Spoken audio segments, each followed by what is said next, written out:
Hi friends, welcome back to Josh kitchen. ഇന്ന് നമ്മൾ ഉണ്ടാക്കാൻ പോകുന്നത് മാഞ്ഞാലി ബിരിയാണിയാണ്.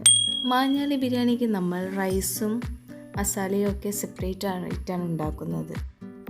ഇതിൽ നമുക്ക് ദമ്മ് ചെയ്യേണ്ട ഒരു ആവശ്യമില്ല, അതിൻ്റെ ഒരു ബുദ്ധിമുട്ടുമില്ല. സിമ്പിളായിട്ടുള്ളൊരു ബിരിയാണിയാണ്.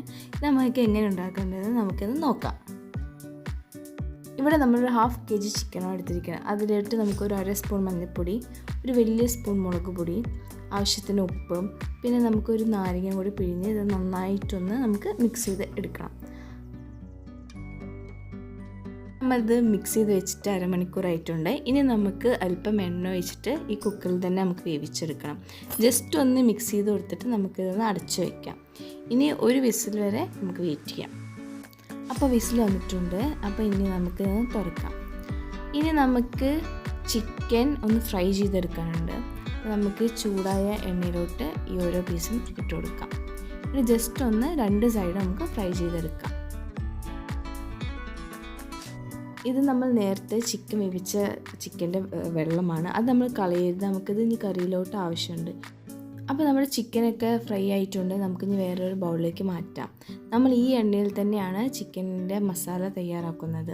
അപ്പോൾ അതിനായി നമുക്ക് ആദ്യം വേണ്ടത് നേരത്തെ ചോപ്പ് ചെയ്ത് വെച്ച സവോള ഇതിലോട്ട് ഇട്ട് കൊടുക്കാം. പിന്നെ നമുക്ക് ജസ്റ്റ് ഇതൊന്ന് മിക്സ് ചെയ്തെടുക്കാം.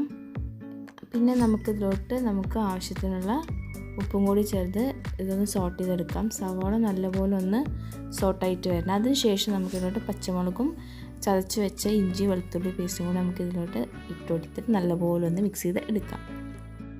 ഇനി നമുക്കിതിലോട്ട് തക്കാളി ചേർത്ത് കൊടുക്കാം. എന്നിട്ട് നന്നായിട്ടൊന്ന് മിക്സ് ചെയ്തെടുക്കണം. അതിനുശേഷം നമുക്കിതൊന്ന് അടച്ച് വെച്ചിട്ട് വേവിക്കണം. ഒരു 5 മിനിറ്റ് അടച്ച് വെച്ച് വേവിക്കാം. അപ്പോൾ നമുക്ക് തുറക്കാം. അപ്പോൾ നമ്മുടെ സവോളയൊക്കെ സോട്ടായിട്ടുണ്ട്.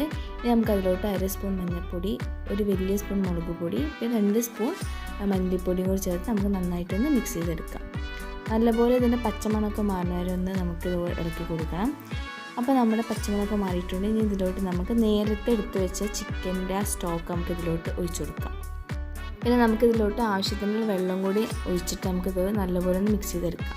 ഇനി നമുക്ക് നേരത്തെ ഫ്രൈ ചെയ്ത് വെച്ച ചിക്കൻ ഇതിലോട്ട് ഇടാം.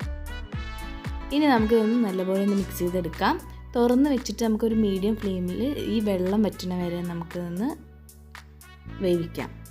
അത് നമ്മുടെ വെള്ളമൊക്കെ നല്ലപോലെ വറ്റിയിട്ടുണ്ട്, നല്ല ടൈറ്റ് ആയിട്ടുണ്ട്. ഇനി നമുക്കിതിലോട്ട് 1 സ്പൂൺ ഗരം മസാലയും ഒരു അല്പം നെയ്യും കൂടി ചേർത്ത് നമുക്ക് നല്ലപോലെ ഒന്ന് മിക്സ് ചെയ്തെടുക്കാം. അപ്പോൾ നമ്മുടെ ചിക്കൻ ഗ്രേവി റെഡി ആയിട്ടുണ്ട്. മാഞ്ഞാലി ബിരിയാണിക്കുള്ള പെർഫെക്റ്റ് ഗ്രേവി റെഡി ആയിട്ടുണ്ട്. ഇനി നമുക്കതിലോട്ട് മല്ലിച്ചപ്പും കൂടി ആഡ് ചെയ്ത് ജസ്റ്റ് ഒന്ന് മിക്സ് ചെയ്തെടുക്കാം. ഇനി നമ്മുടെ അടുത്ത പരിപാടിയിലോട്ട് നമുക്ക് കിടക്കാം. ഇനി നമ്മൾ റൈസിക്കുള്ള സവോള ഫ്രൈ ചെയ്തെടുക്കുകയാണ്. നേരത്തെ ഫ്രൈ ചെയ്ത് വെച്ചതാണ് സവോള. ആ എണ്ണയിലാണ് നമ്മൾ ചിക്കൻ്റെ മസാല തയ്യാറാക്കിയത്. നമ്മുടെ സവോള ഇവിടെ ഫ്രൈ ആയിട്ടുണ്ട്. ഇനി നമുക്ക് ഒരു പാത്രം വയ്ക്കുക. അതിലോട്ട് 2 സ്പൂൺ നെയ്യ്, പിന്നെ അല്പം എണ്ണയും കൂടി ഒഴിച്ച് ഇത് ചൂടായതിനു ശേഷം ഇതിലോട്ട് നമുക്ക് 2 ബേ ലീഫ്, സ്റ്റാറും, പിന്നെ 2 കഷ്ണം പട്ടയും, 2 ഏലക്കായ, 4 ഗ്രാമ്പൂ, ആവശ്യത്തിന് പെരിഞ്ജീരകം ഇടാം. അതിനുശേഷം നമുക്കിതിലോട്ട് 4 ഗ്ലാസ് വെള്ളമാണ് ഒഴിക്കുന്നത്. ഞാനിവിടെ 3 ഗ്ലാസ് അരി എടുത്തിരിക്കുക. ആ സെയിം ഗ്ലാസ്സിലാണ് നമുക്ക് 4 ഗ്ലാസ് വെള്ളം ഒഴിക്കണം. ഇനി നമുക്കതിലോട്ട് ആവശ്യത്തിനുള്ള ഉപ്പ് നമുക്ക് കുറച്ച് കൂടുതൽ ഇടണം, എന്നാലേ ചോറിലേക്ക് പിടിക്കുള്ളൂ. അവിടെ ഞാൻ 2 വലിയ സ്പൂൺ ഉപ്പിട്ടിട്ടുണ്ട്. ഇനി നമുക്ക് നാരങ്ങ പിഴിഞ്ഞൊഴിക്കണം. നാരങ്ങ പിഴിഞ്ഞൊഴിക്കുന്നത് നമുക്ക് ചോറൊന്ന് ഒട്ടിപ്പിടിക്കാണ്ടിരിക്കാനാണ്. നമുക്കിത് അടച്ചു വെച്ചിട്ട് ഒന്ന് തിള വരുന്നവരെ വെയിറ്റ് ചെയ്യാം. അപ്പോൾ നമ്മുടെ വെള്ളം ചൂടായിട്ടുണ്ട്. ഇനി നമുക്കിതിലോട്ട് ക്യാരറ്റ് ഇട്ട് കൊടുക്കാം.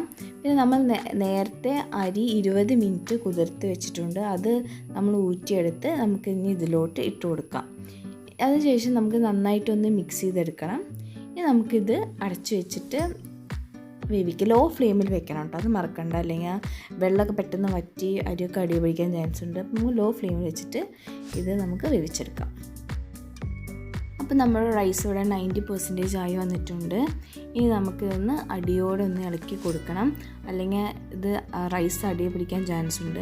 അപ്പോൾ നല്ലപോലെ ഒന്ന് ഇളക്കി കൊടുത്തതിന് ശേഷം നമുക്കിതൊന്ന് മുകളിൽ സെറ്റ് ചെയ്ത് ഇതേപോലെ സെറ്റാക്കി കൊടുക്കുക, ഒരു ലെവലാക്കി കൊടുക്കുക. അതിനുശേഷം നമുക്കിവിടെ ഞാൻ ഇവിടെ മഞ്ഞൾപ്പൊടി കലക്കിയിട്ട് വെള്ളം ഒഴിച്ച് കൊടുക്കേണ്ടത്. നമ്മൾ വേറെ കളറൊന്നും യൂസ് ചെയ്യണ്ട, അതുകൊണ്ടാണ് മഞ്ഞൾ വെള്ളം ഒഴിക്കുന്നത്. ഇനി നമുക്കിത് ഒഴിച്ചതിന് ശേഷം നമുക്കൊന്ന് അടച്ചു വയ്ക്കാം. ഒരു അല്പനേരം അടച്ചു വയ്ക്കാം. അപ്പോൾ നമ്മുടെ റൈസൊക്കെ നല്ലപോലെ കുക്കായിട്ടുണ്ട്. ഇനി നമുക്ക് നേരത്തെ ഫ്രൈ ചെയ്ത് വെച്ച ഓണിയൻസ് ഇതിലോട്ട് നമുക്ക് ഇട്ട് കൊടുക്കാം. എന്നിട്ട് ഇതിന് ശേഷം നമുക്ക് എല്ലാതും കൂടി നല്ലപോലെ ഒന്ന് മിക്സ് ചെയ്തെടുക്കാം. അപ്പോൾ നമ്മുടെ മഞ്ഞാലി ബിരിയാണി റെഡി ആയിട്ടുണ്ട്. ഇനി നമുക്കിത് പാത്രത്തോടെ സെർവ് ചെയ്യാം. നമ്മൾ ഇവിടെ മസാലയും ബിരിയാണിയും സെപ്പറേറ്റ് ആയിട്ടാണ് സെർവ് ചെയ്യുന്നത്. അപ്പോൾ ഫ്രണ്ട്സ്, ഉറപ്പായിട്ട് നിങ്ങൾ മഞ്ഞാലി ബിരിയാണി ട്രൈ ചെയ്ത് നോക്കണം. നമ്മൾ ഒരുപാട് വെറൈറ്റി ബിരിയാണി ട്രൈ ചെയ്തിട്ടുണ്ട്. അപ്പോൾ ഇതും കൂടി നിങ്ങളൊന്ന് ട്രൈ ചെയ്ത് നോക്കാം. നിങ്ങൾക്കിത് ഇഷ്ടപ്പെട്ടാൽ നിങ്ങൾ ലൈക്ക് ചെയ്യുക, ഷെയർ ചെയ്യുക, സബ്സ്ക്രൈബ് ചെയ്യുക. അപ്പോൾ ഫ്രണ്ട്സ്, എല്ലാവരും സേഫ് ആയിരിക്കുക. നാളെ പുതിയൊരു വീഡിയോയുമായി വീണ്ടും കാണാം. Take care.